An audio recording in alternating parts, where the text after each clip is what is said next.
Now then, good people, so here I am at work again. I've got these in my hand. Do not want to say too much because Big Brother is watching, if you get me.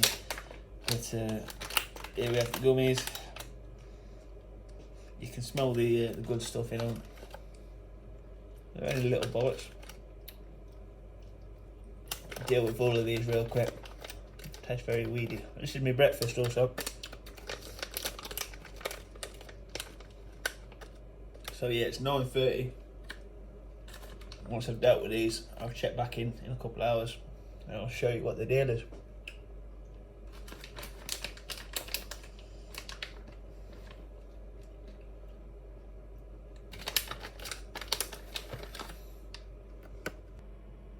It's now 12:10 and I can verify that they work.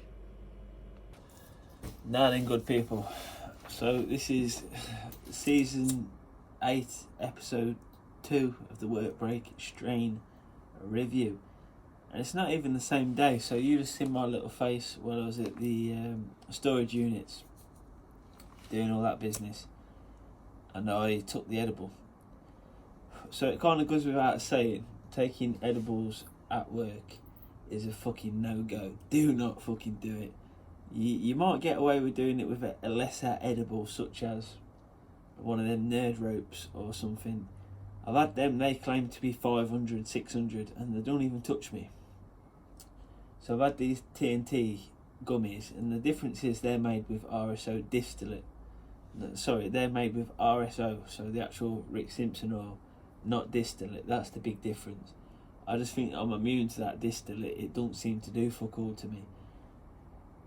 But fuck, pardon me, them TNT gummies at work, absolutely horrendous. I was still functional, I still felt like I was capable of doing my job. But the problem was I did not look capable. My Jewish cameraman, also the third cameraman to be fired, is not very good. He was fucking all over the place. Kept coming up to me like, "Ad, you're cabbaged." It was pissing me off a little bit, to be honest, because I felt fine. But then when he'd come up and say something, and then I'd try and say something back, I realised that I was in fact not fine, and I was cabbaged. So the boss came up to me. Well, I came up to him actually like a div. I was just trying to strike conversation, ask what we're doing next, all this and that. And halfway through me sentence, he stopped me and goes, "Are you high?" I've just gone to him and says, "Am I high?" What kind of question is that? I says, "I get this all the time."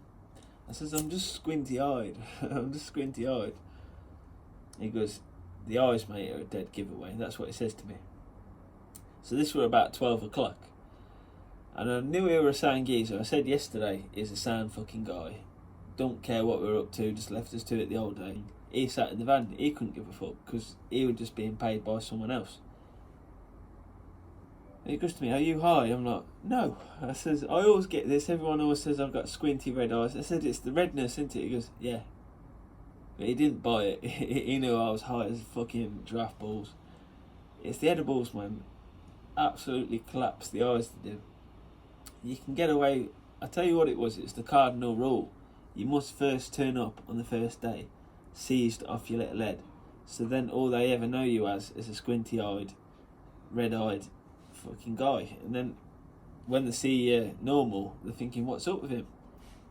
I've made the same mistake, so I've just want to start a new job today.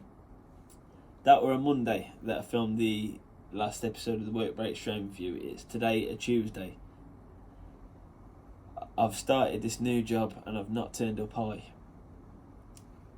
Half because I've got a holiday in 2 weeks. I'm going to Greece and I wanted to get some money behind me. I didn't want to fuck up this job. So I thought, right, won't mess around, won't do a season of the Work Break Strain review. I was just going to be sensible this time, and I didn't want to burn bridges with the agencies. So I used to say, fired Friday, hired Monday. Now it's changed a little bit. It appears that I've burnt a lot of bridges with the agencies. So now I'm getting fired on Friday and hired maybe not Monday coming, the Monday after. There's a bit of a gap in between the work before I can get a new job. which makes me less willing to make this fucking episode, because obviously if I can get fired this day and go get a job the next day, it's no big deal.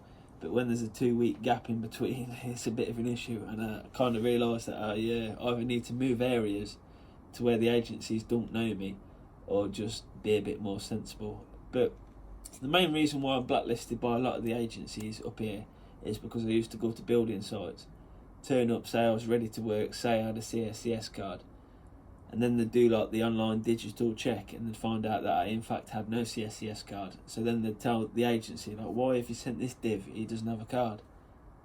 And then they'd get to me and say, do you actually have a card? And I'd be like, yeah, I've got one. And they'll be like, well, can you send it over this time before we send you to the work placement?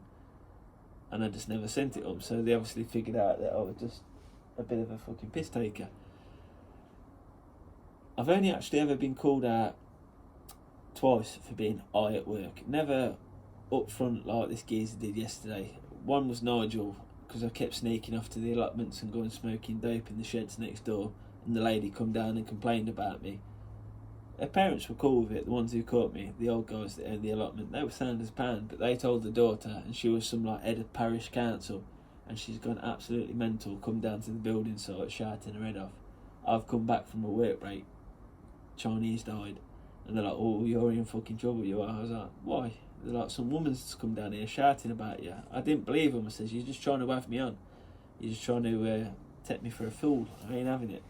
But it turned out to be true. Nigel, the best site manager I've ever had in my life, come to me and goes, Adam, he goes, have you been smoking cigarettes in the allotments next door? I goes, Nigel, would I do that? He goes, yeah, I didn't think so. But then I carried on with my silly antics, going off for doobies on the work breaks, and he finally realised that I was just a piss taker and I got fired. But I don't think it was his decision, it came from the higher ups and he just had to act. Anyway, they got rid of Nigel a month or two after I left, and the whole site just went to shit. Everyone used to say, bring back Nigel, fuck Pete, pedo Pete, allegedly. I never called him that. So anyway, I'm back on the Avant site, where I've been hired, fired, hired again, then fired again, and now I'm back for a third time. But I'm not actually on the Avant site, I'm over the road working for Barrett Homes.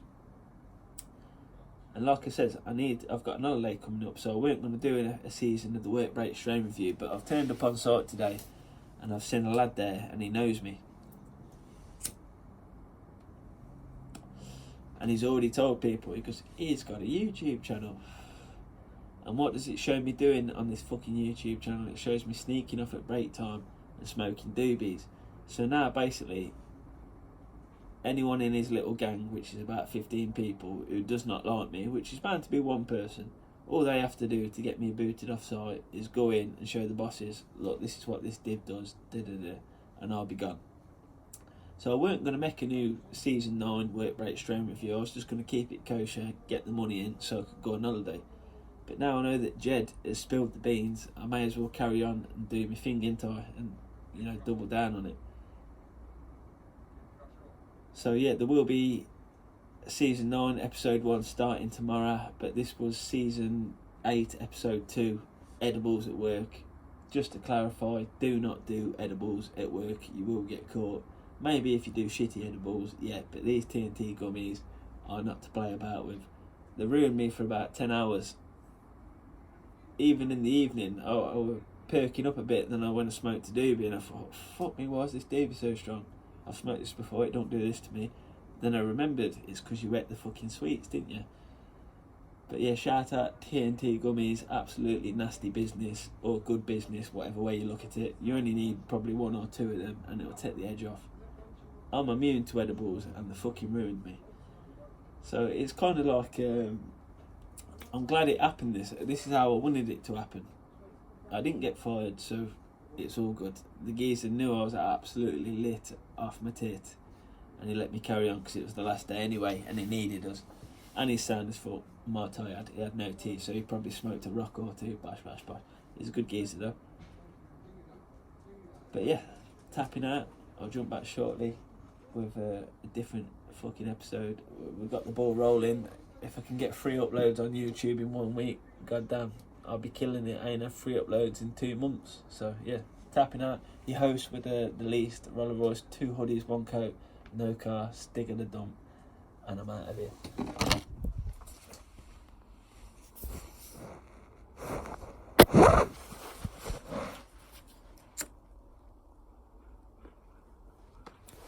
Oh, and in the words of little Chris, go and check out this geezer, Monster Edibles.